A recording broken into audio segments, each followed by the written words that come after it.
Welcome in, welcome on. I would like to introduce you to another episode of Life's a Beautiful Thing, where we discuss the beautiful lives of beautiful people and the beautiful things that they do. This is coming to you from My Play Studio.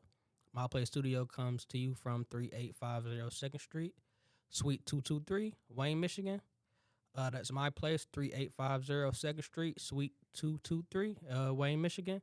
Send them an email at info at myplacestudio.com. Uh, get ahead of all your podcasting and recording needs. Life's a Beautiful Thing. Season 1 is brought to you by Culture Source and the creators of Culture Grant, where we are working to create a new narrative and a new culture of things that's coming in this ever-present world. Also brought to you by Mail Care. Talk to Mail Care. She is responsible for my beautiful locks.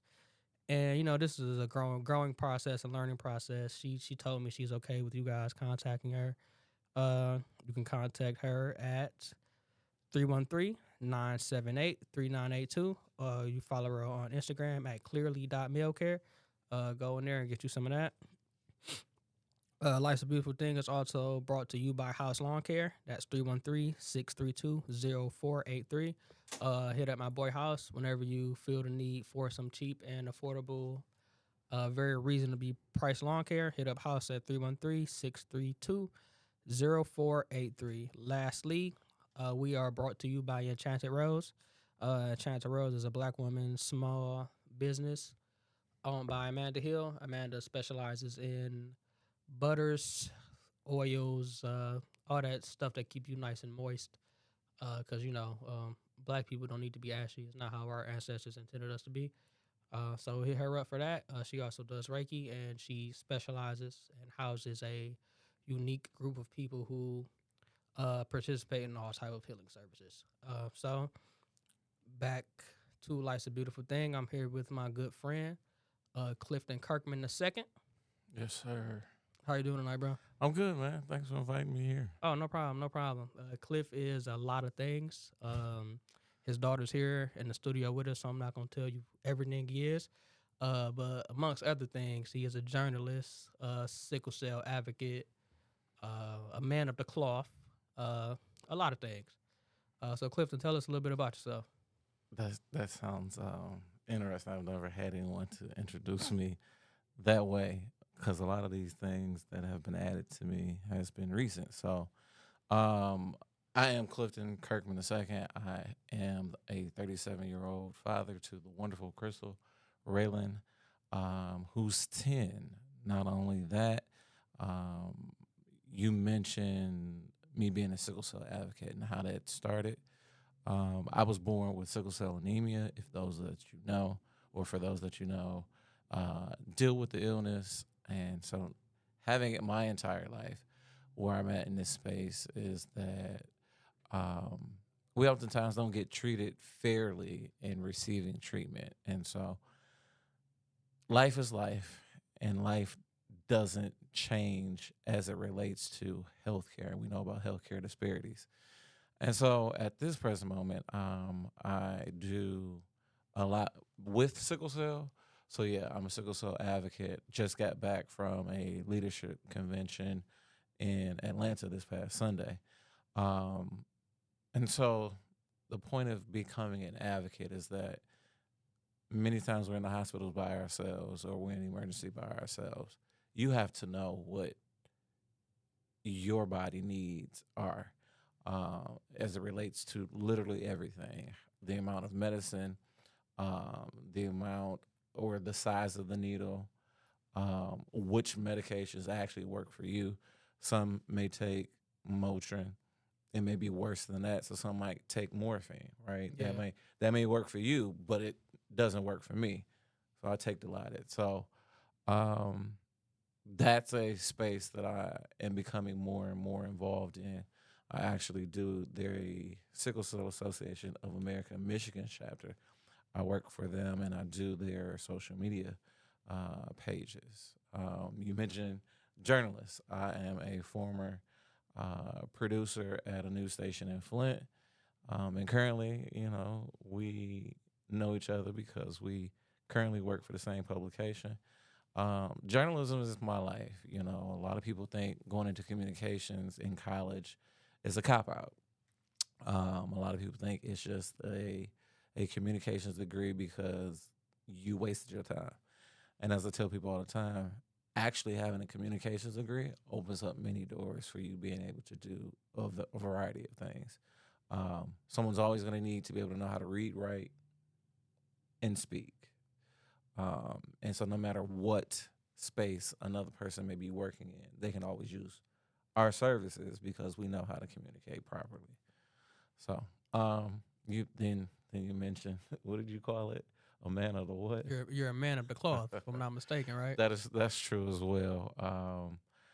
I was licensed as a minister this past November, um, and I attend New Macedonia Missionary Baptist Church in the city of Ypsi, where my pastor is Bishop Elect L. Dion Williams. So shout out to him, my church family, and the Sickle Cell Association of America.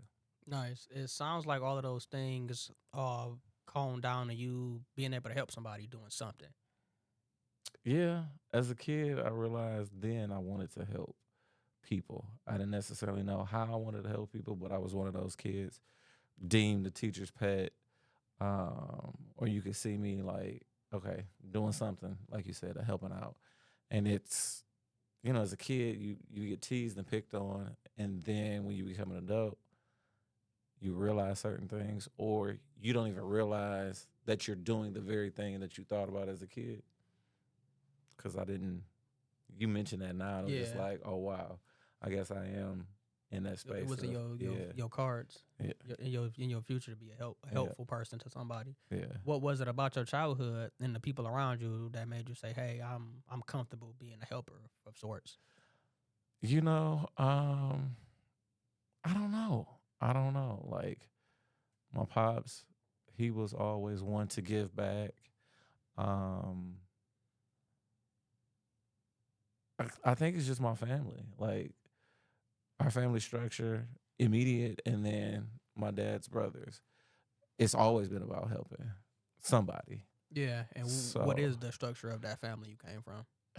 well, come from a family of preachers. But the crazy part about it is that they all grew up poor, like poor, to the fact that um, we don't know and we've not really heard of it. But my dad used to always say, "Oh, we had Goodfellow boxes, Mm.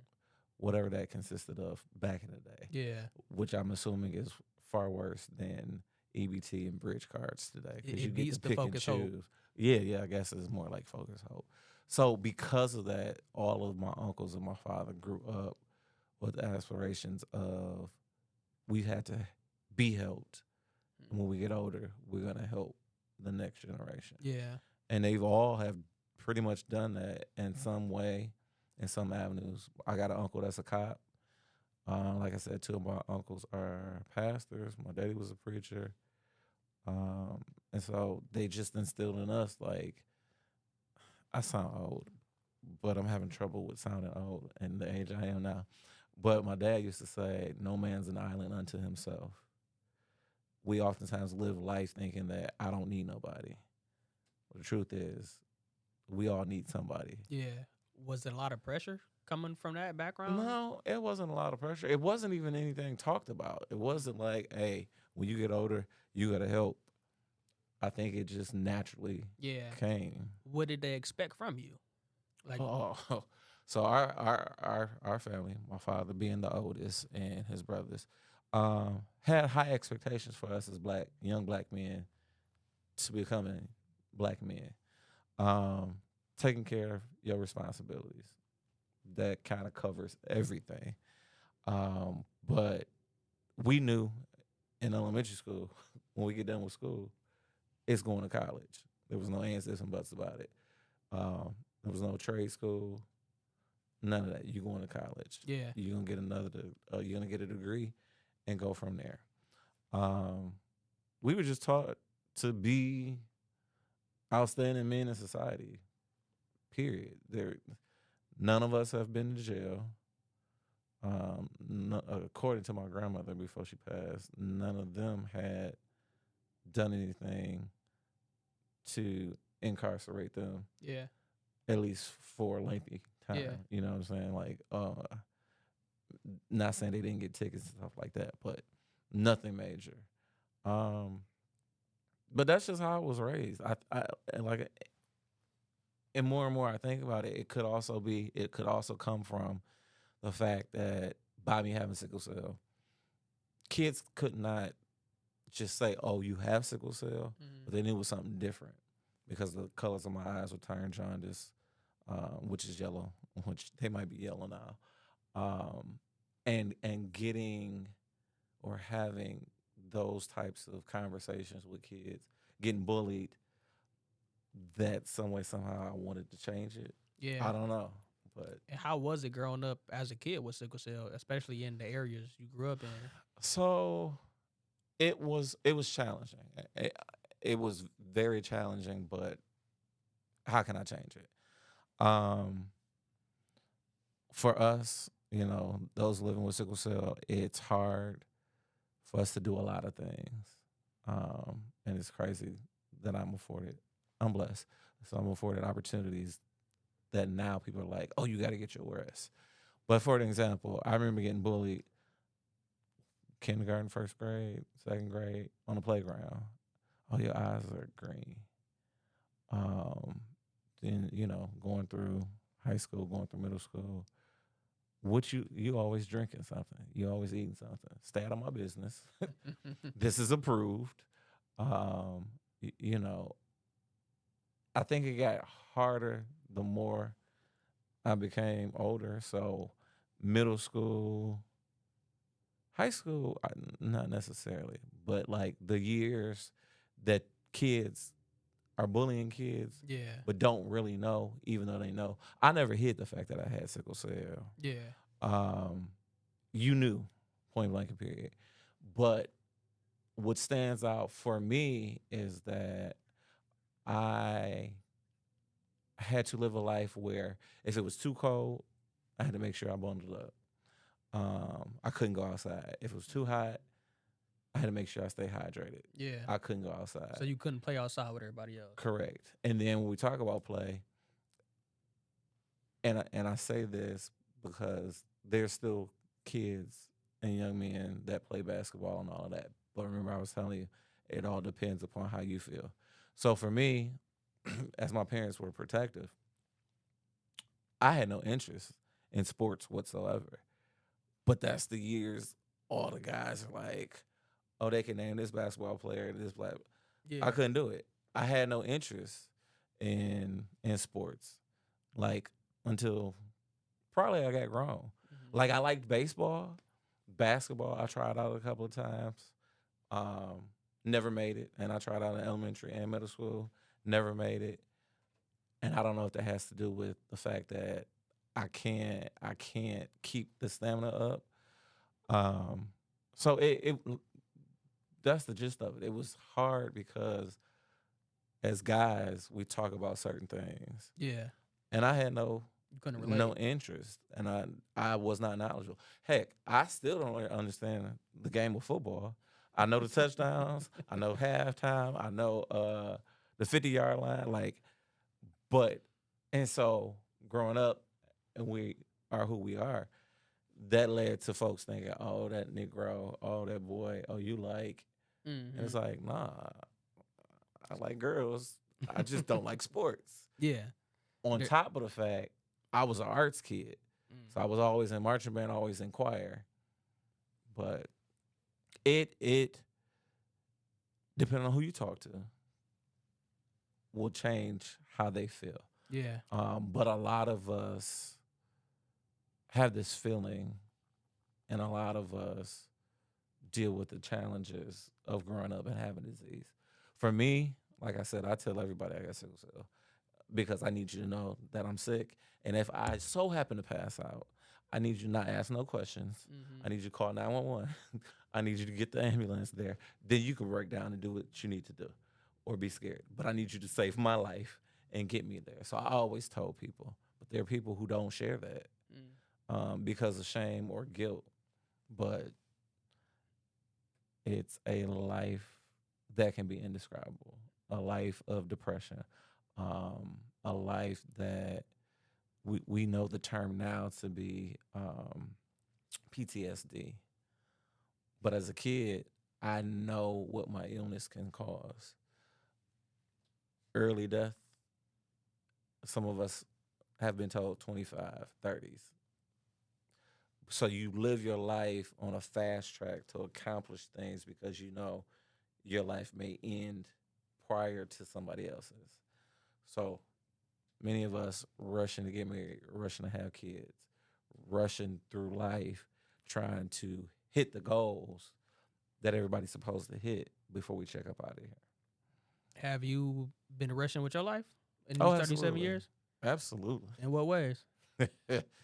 um, one of the ways I rushed life was that marriage wise. So here we go, putting out some stuff. But I got married at 25, and knowing what I know now, I wouldn't have. I would not have rushed in that aspect to get married that young. Um, because when you rush stuff, sometimes it don't work out right.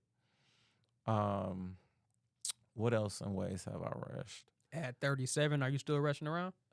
Oh yeah, because now it becomes, and it still becomes about accomplishing certain things. So my father, he had epilepsy, so he couldn't drive.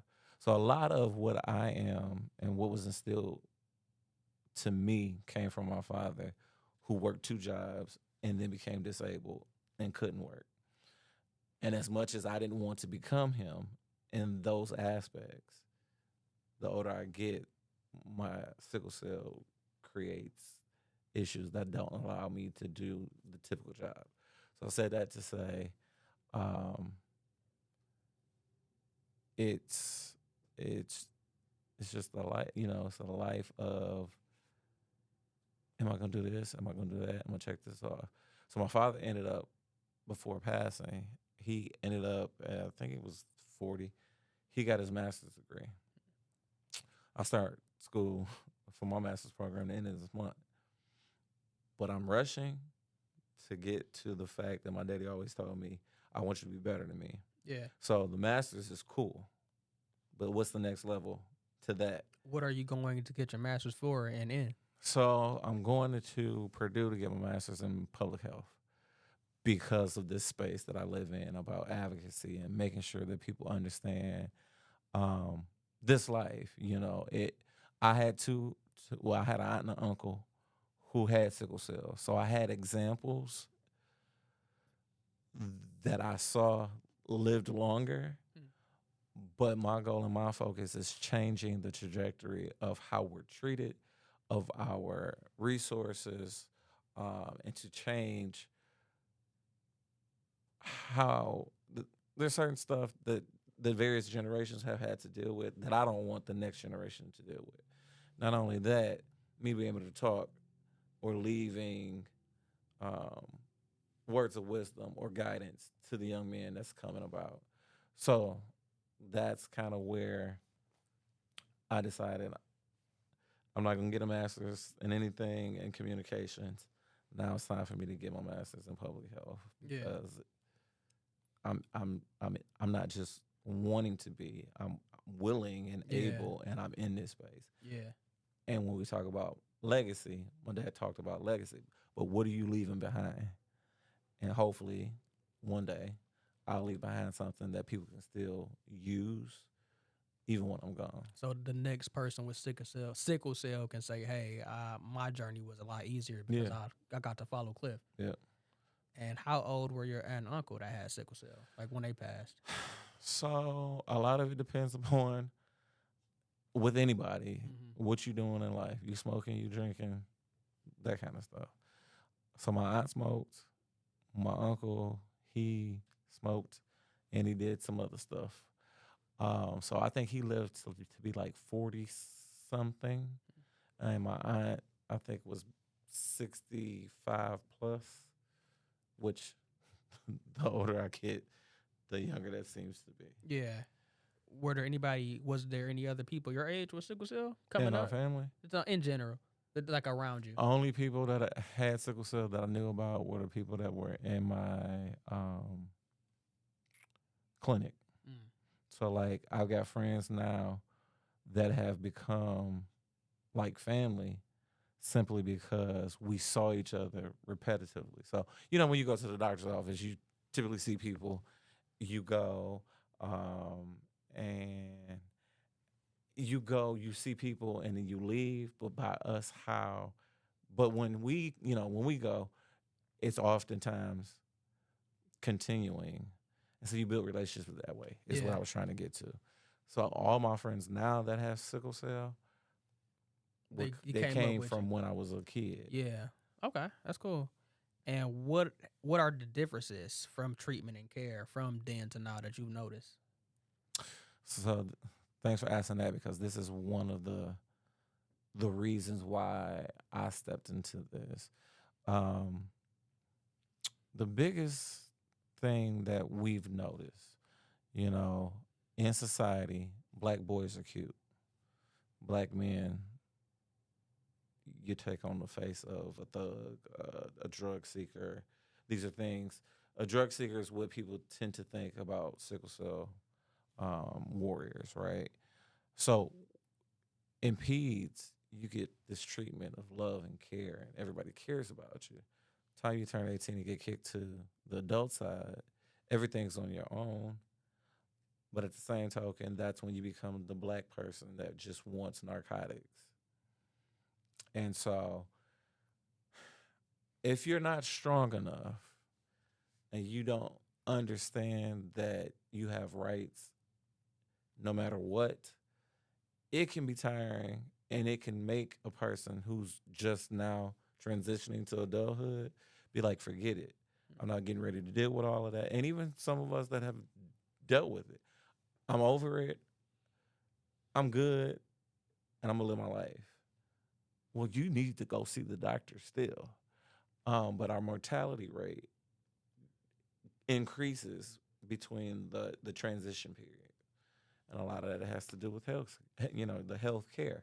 So, prime example, if anybody knows about the DMC, I went there after I think I was 18, 19, but I hated it. So I left there and I was still living at Ipsy.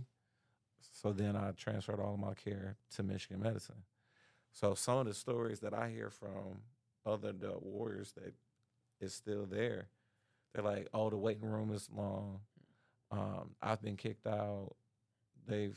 All of these horror stories that I could not identify with. But on the flip side, the University of Michigan,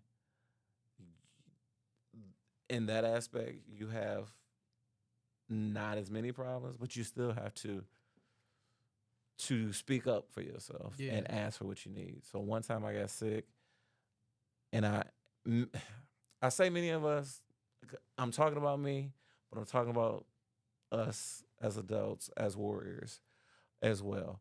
And so many of us know what works, know what doesn't. I'm not going to pop into an emergency room when I have not done everything I can do at home. It means that I'm coming because I absolutely need y'all. Even though I know it's going to take all day for me to get in the bag, even though I know it may take 24 hours before y'all get a room, I'm here because I'm in that much pain that I can no longer withstand staying at home. Or I feel so bad, I know there's an infection or something going on. And if I don't get it figured out or looked at, I might wake up dead, Yeah. you know? So it becomes that thing. So, for us, sometimes just going to sleep and waking up will relieve the pain. Sometimes it's just your basic Tylenol and Motrin that'll relieve the pain. Mhm. But after you took some narcotics and you're still in pain, it's time to go to the hospital. Yeah. Well, shit. Shout out to you knowing your body and everything long enough to figure it out. But that goes back to also what I was saying about growing up and knowing. You have to know. But where does that come from? It comes from um, how you grow up, how your parents treat you, how your family treats you. So if your mom and your dad or whoever's your caregiver that you live with that's taking care of you, if they make you feel as though, oh, don't do nothing, oh, I got it, it's okay, that enables that person that where they grow up, they don't know how to take care of themselves. Hmm. My parents always stated, I need you to know you because I don't know your pain. Yeah. I need you to know what needs to take place because I'm not always going to be here.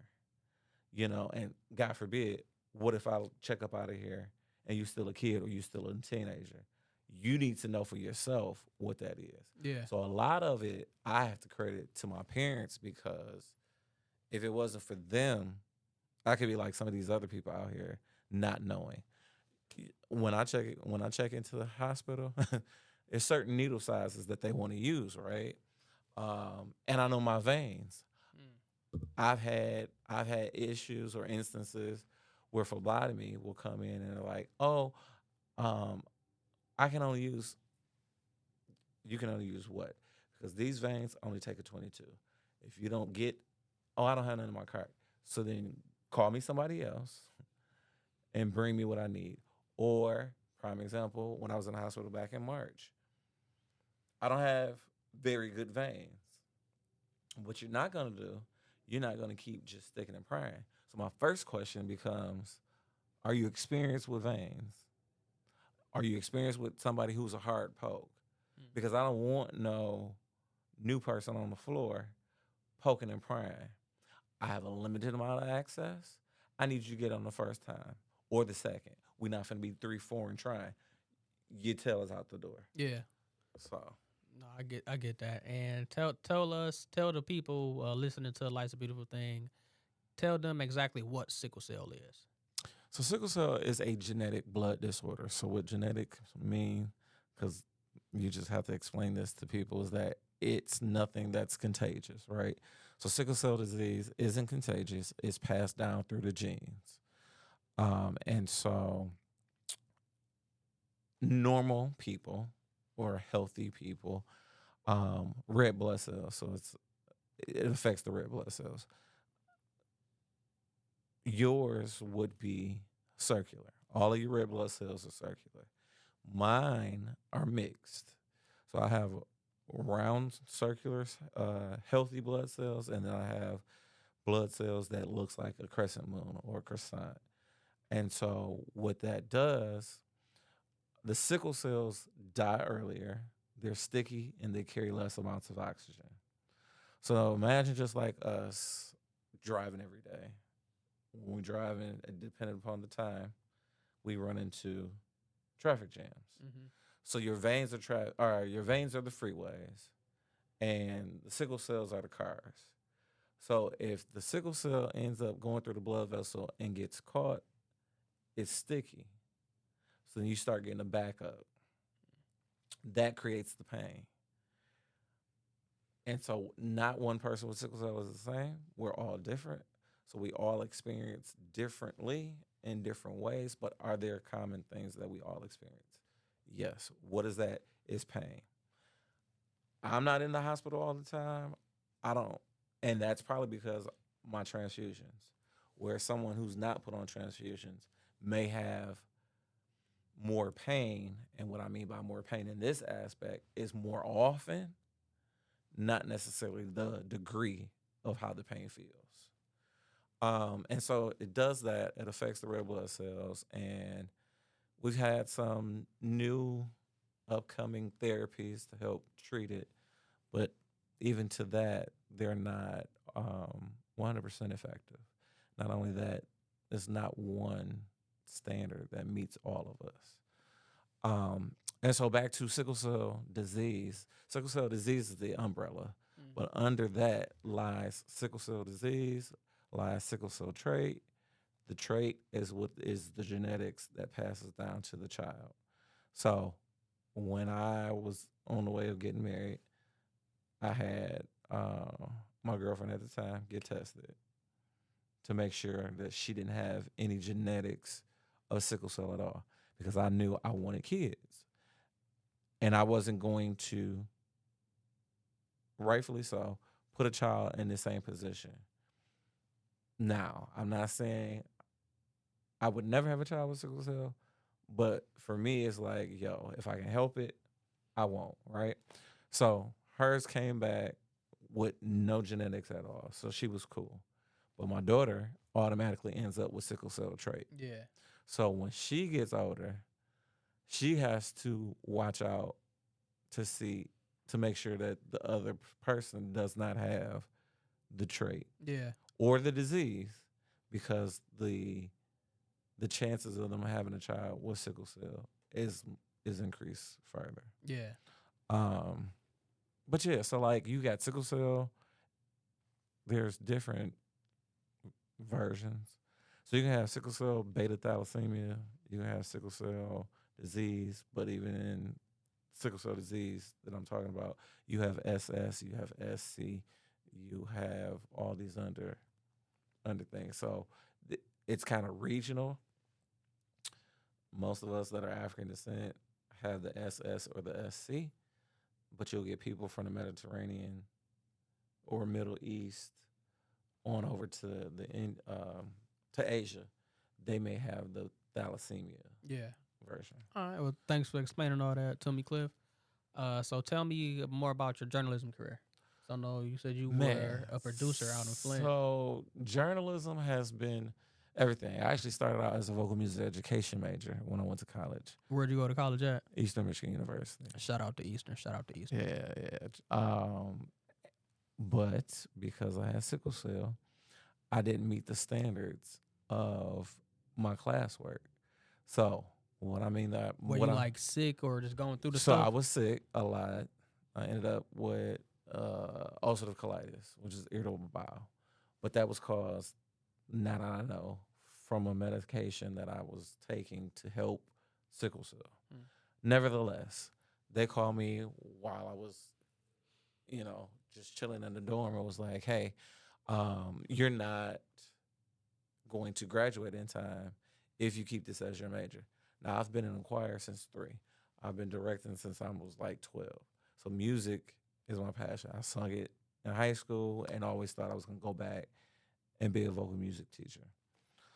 And so when they told me that, I'm like, okay, what's the next thing I've always said that I would do?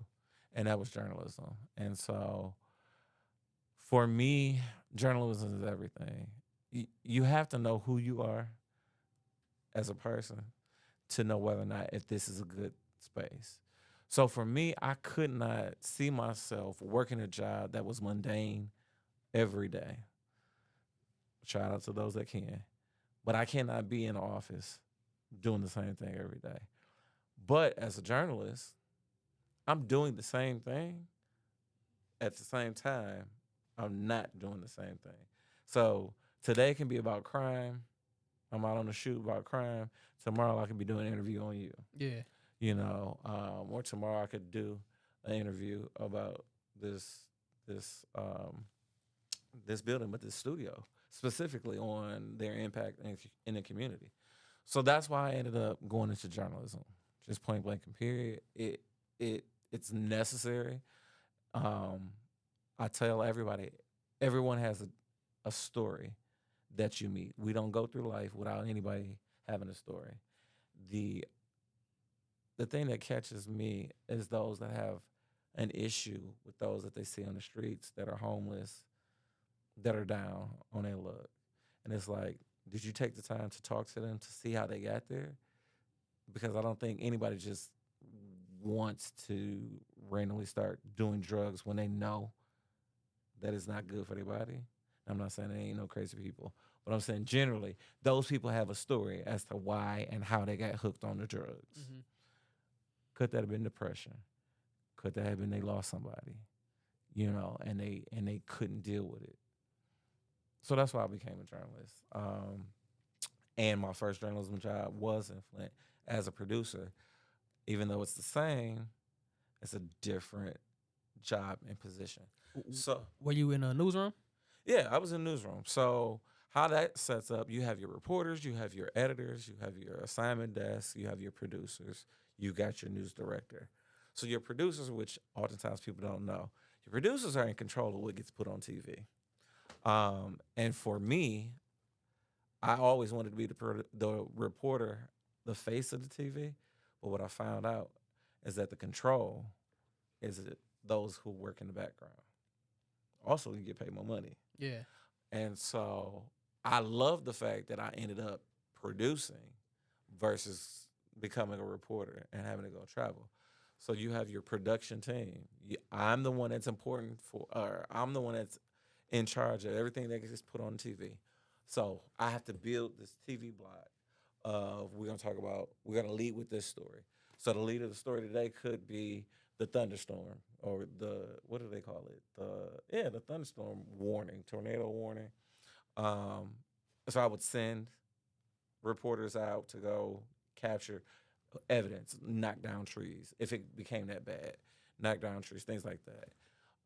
So I had to build the whole system in a sense.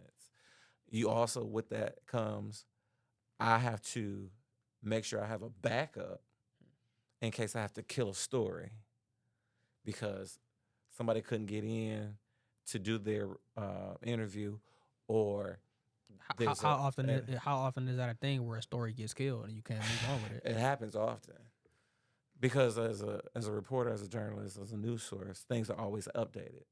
So if I spent my time around, let's just talk about NFL draft. If I spend my time around talking about NFL draft all this week, and even if I'm in my newscast and getting ready to start, and in the middle of the newscast, somebody says, for whatever reason, the NFL draft has gotten canceled. It's no longer in Detroit.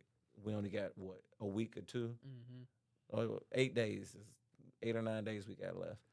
Now I got to kill the story that filled my time because what we were going to talk about doesn't even matter. So I got to kill it. So I got to have something as a buffer to replace that. And right now you do print journalism for the Ah, Telegram correct, newspaper, right? correct. Which I never thought that I would be a writer for a newspaper because I was all about spotlight and TV. Um, but doing newspaper writing, it's a different thing. And I actually like it a lot more because now I'm in control. I am in control of what I talk about and what I put out there. Now, the news source we work for, we don't necessarily cover those stories that are, your average everyday crime stories. But we get to to be more involved in the community and talk about things that take place that will help to benefit the community. Yeah. So people ask me all the time, "Oh, what you do?" And I'm like, I kind of deem myself the Cliff, the community reporter. Like I want to know the good stuff, but I'm also going to tell you about stuff that you need to know that us as a community, us as Black folks in the community specifically, there's some things that we don't know that we should know. We all know that we got some family member who ain't been to the doctor and I don't know how long. We all know some man who's the age to go get a colonoscopy, but he worried about the procedure because of what the procedure and where they have to go. Mm-hmm. But does that really matter if you're dead? It doesn't.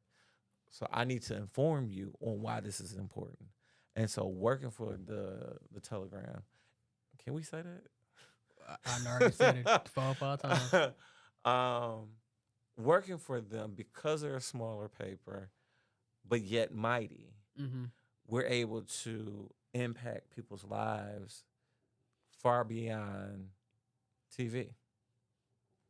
And so I love it. Is there a big difference between that in person news producing and print journalism? And what did you learn from Flint to now that helped you with your journalism?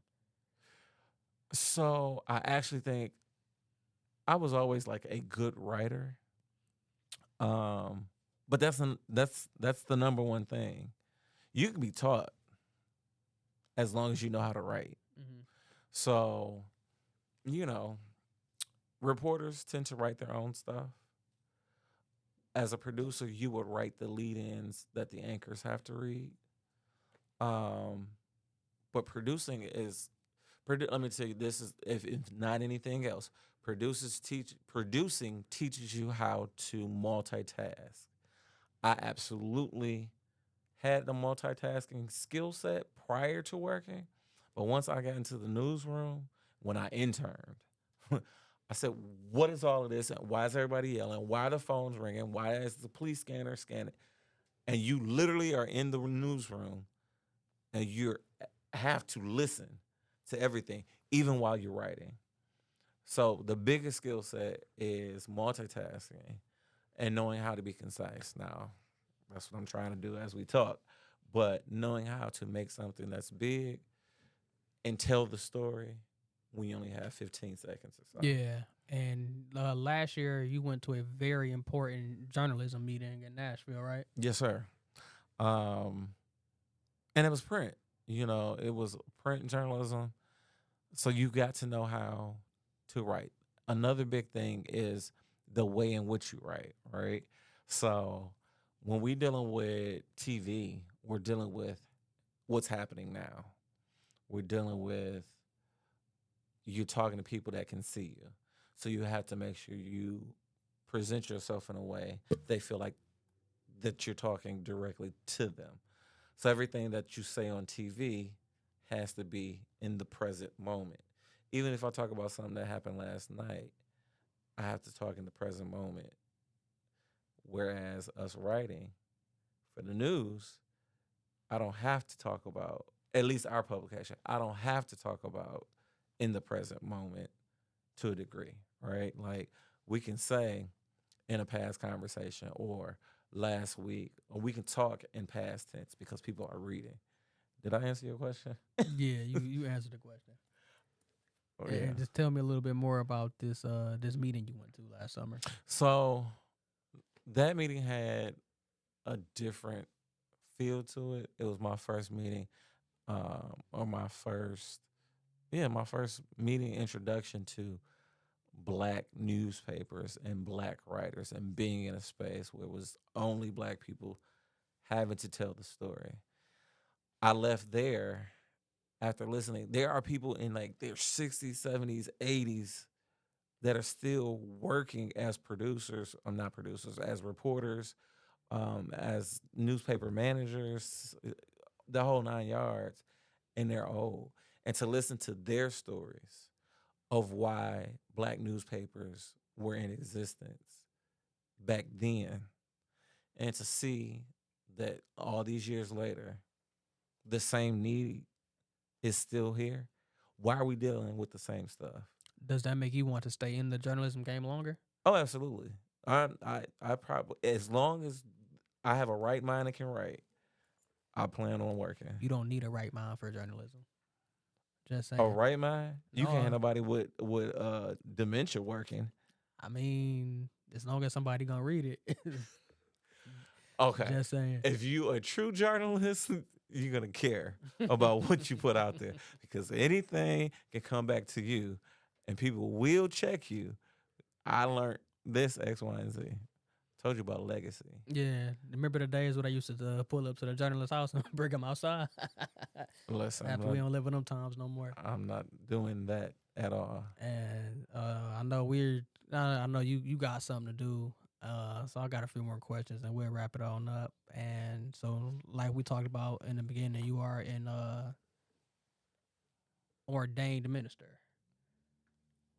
License. License. What's the okay? I pull that back. Is there a difference between ordained and license? Yeah, so like license, a licensed minister means you have been called and you're able to preach the gospel, but you're still covered by the pastor. Mm-hmm.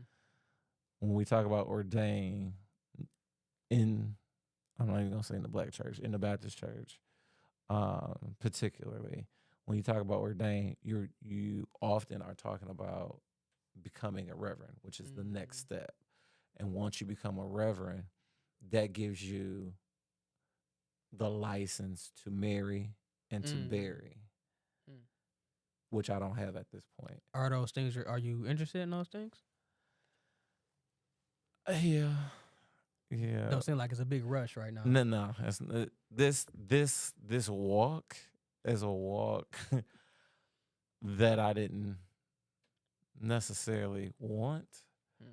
or see. And I say that because you got to think about it. I'm a PK and I'm a pastor's nephew. So while people go to church and they go sit in the pew, and when service is over, they go walk out and go home, their vision of service or vision of church is one thing. When you are the child or the nephew behind the scenes and that person comes home, Mm. you understand, you know, let's just be real. People put them on pedestals, think that they're not supposed to make mistakes. Yeah. The biggest thing is that we're all human, right? It doesn't matter what title. So at the end of the day, people outside people become disappointed in some of the things that people do with this title, but yet don't understand they're human. Mm-hmm. Nobody's God. They're human.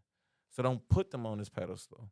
So it was from that angle. I even as a PK, you get put on a pedestal. It's certain stuff I couldn't do, but everybody else, them kids could. Like, and I didn't have one. But let's just say if I had a baby at 15, 16, I would have got chewed out. You know, it would have been, oh, this story.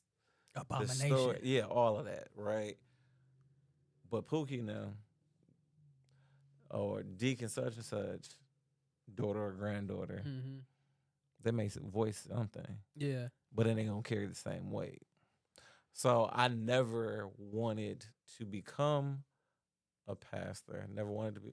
I still don't want to become no Mm-hmm. pastor, and I never wanted to become a minister because I knew the reality. For So, what? how strong is your faith in God to even be that much of an active participant in the church, to acknowledge what you, to know what you don't, to know what you want and don't want, and acknowledge the good and the bad? What made you still even want to participate so much? Because, like I said, I might go to church sometimes, and I'm the self-proclaimed heathen. I don't want to set you on fire by saying that. So because I show up, when it's time to show up, but you show up when it's time to show up. So let me say this, and this is because of my life, right? It don't matter. This is the views and opinion of Clifton Ray Kirkman II, not the views and opinions of others. Okay. Um, I've learned that a lot that we do is ritualistic. Growing up in our era, it was a lot of do this because I said to do it. And so you had to learn to decipher what was important, what wasn't, as it relates to you. And so just because you don't go to church every Sunday, don't mean you automatically going to hell. Just like I don't care if you're in church every Sunday, doesn't mean you automatically going to heaven, because there are rules and stipulations on our responsibilities. How and why do I show up the way I show up? I can say because of the family, which is why it's important when they talk about bringing the kids to church, even though they're not paying attention per se, but you are. Um, but I would have to say why I am where I am is because of the faith that I have. And I talk to my sickle cell warrior friends that are adults. I couldn't be where I'm at now if I did not have a strong faith or if my faith was wavering. Now, are there moments that I'm like, okay, is the Lord really gonna heal me? Like, but at the end of the day, I know He got me. And so for me, a lot of my faith was built because I had sickle cell. Mm. I didn't know if I was gonna graduate high school. Not because of grades. I just didn't know if I was gonna live that long. Did they tell you age that you might not make it to? So I don't recall ever having a specific age of anything like 20, but like the older generation, they did tell them they wouldn't live past 21. Hmm. And again, I had an aunt and uncle. So knowing that that's what they were told and they lived to their 50s, 40s, or 60s, okay, that's fine. But am I going to make it? So, prime example, I lost, it was sophomore year in high school, Thanksgiving Day. I'm over with my folks in River Rouge. And I get a phone call that one of my boys from Sickle Cell that had the transplant, bone marrow transplant, had died. Mm. 16. That was my second funeral I went to as a kid, losing a kid. The first was in middle school. But that was the first time I saw somebody that's got the same illness as me, who I knew, who didn't live that far away from me. We went to the same school Mm. and didn't realize we knew each other till we connected the fact that, oh, wait, you go to my school. And you like it just didn't click. But to see somebody laying up there in a casket, your age, with the same illness, it killed them, but you still alive. You need faith to get through that, huh? And then in college, I remember um, it was crazy because I was working at Circuit City. Hold on, Some you said where were you I working was at? working at Circuit City. Some of y'all may not know what that is, but I was working at Circuit City, and the crazy thing is, my colleague, who's my boy, like for real, my boy now, he was like, "Man, my cousin died. I gotta go to a funeral," and this particular person was related to a radio show host who was also a news anchor reporter. So if you know, you know. Um, so it was told on air Mm. that his nephew or cousin had passed away. I show up at the funeral. Now me and my boy now, we didn't really like each other because we went to the same school, but we didn't know we was showing up at the same funeral of the same person. And so I got there before he got there. So when I got in, the family comes in. My friend that's deceased, his mama was like, "Come walk with me." I didn't go up to the casket prior to. You know how if you get there early, you can go view the. I didn't do that. I walked up with her, and when I hit the front and actually looked at him, I lost it because I just saw you in August, and literally he and I would seemingly be in the hospital, checked in at the same time. Sometimes we were in the same room. Mm. So that hit me completely different than the first boy, the first friend that I lost, because our relationship was more solid and had grown over years. It's no easy thing living life knowing that somebody done died from the same thing you have at a younger age. And then you get older and older people have passed away. And when I say older, they may be 40, 45, 50. I'm 37. Dude, that ain't that far away from me. All the time, I'm like, all right, Lord. I know how it is to lose a loved one, a parent. So my dad passed when I was 25 before my daughter was born. But so much of my growth has happened, and I can't talk to my daddy about it. And my daughter's a daddy's girl. Hmm. And so my prayer is I don't want to just see her get married and have kids. I want to see her become a grandma. So, at least keep me till she get grown Yeah. because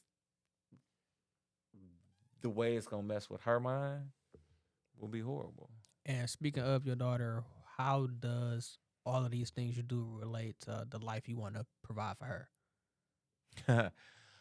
So, what I remember the greatest that keeps replaying for me is that even though my dad didn't have a lot of money, my dad couldn't do a lot of things. So, like, he couldn't drive. Um, I find myself even now, memories that he had, memories that he created that it's not like I forgot, but I forgot. It's not nothing I think about on a normal. Replay in my mind now, out of the blue, and he no longer here.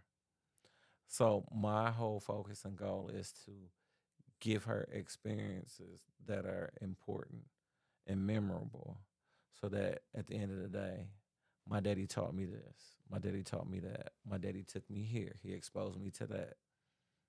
Because we know networking, we know those experiences creates who we are, whether or not we think big or we think small, whether we know we can do it, even though it may be hard, or I'm not even going to try because it's too much.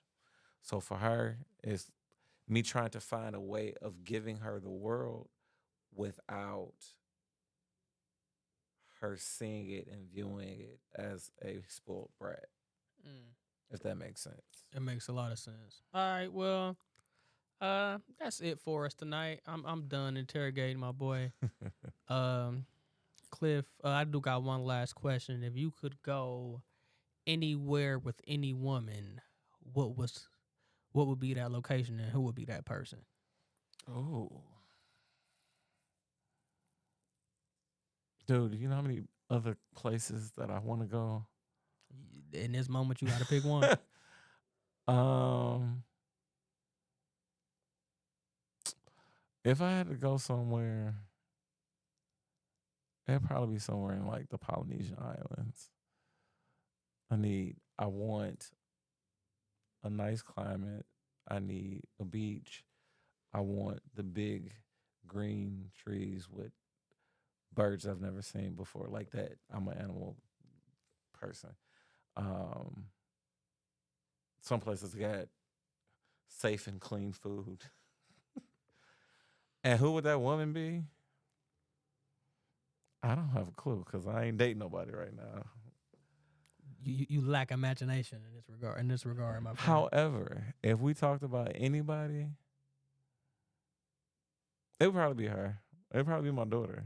Nice. That's a very wholesome answer. Like no lie, like even though I'm all of these things, my next goal is become a flight attendant. Mm. Why? So that I can be like, all right, kid, pack your bags. What for? We're gonna hop on this plane. We're gonna go to Paris for the next 2 days. So you have lunch in Paris Heard before she gets 18. that. Yeah, I heard that. That's dope. Well, Cliff, where can we find you at? How can they reach you? You can reach me on Instagram at the Kirkman _empire. So TheKirkman _empire EMPIRE. Or Facebook is just my name, Clifton R. Kirkman II. That's pretty much it. Well, thank you, Cliff. Thank you, Cliff. Well, if that's it for him, that's it for him. That's it for us. Here I am, Xavier Jones, at Life's a Beautiful Thing. Y'all have a good night.